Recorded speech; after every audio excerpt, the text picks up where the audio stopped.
Iddrisu would be my take on the matter of sexual harassment within the workplace and within the education environment.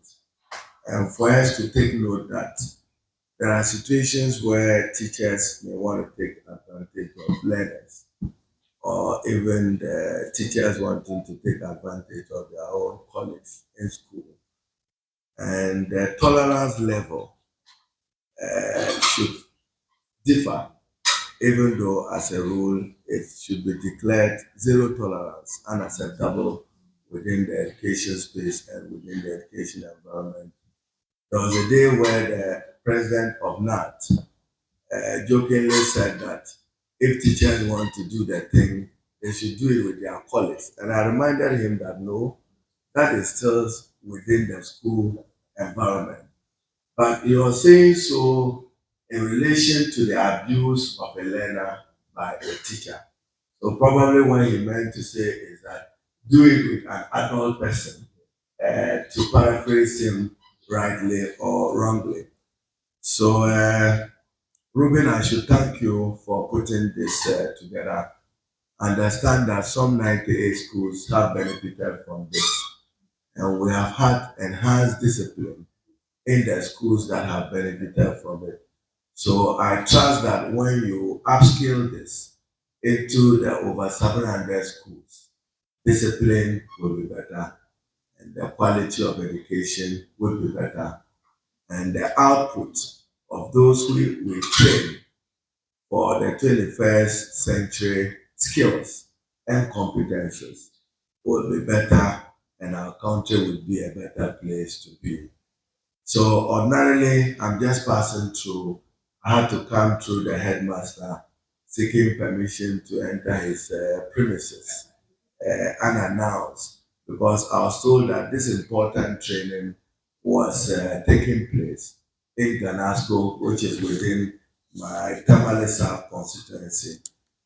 For some of you, you want to recall, this is why I got elected in 2004 to contest elections as MP.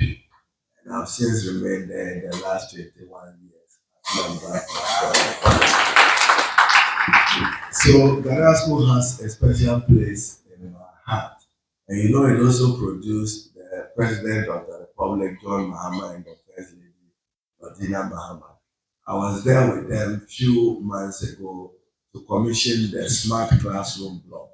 We want to be able to replicate that in many other senior high schools across the country, subject to the availability of money.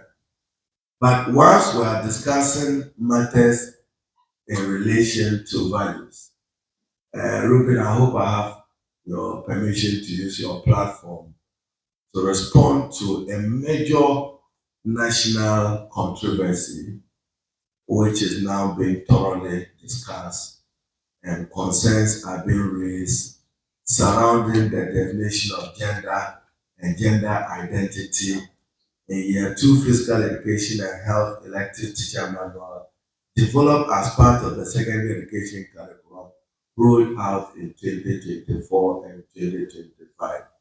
If I wanted to be politically mischievous, I would just say that this was not produced by my era or tenure as minister, not by President Mahama, and that this curriculum was developed in 2024.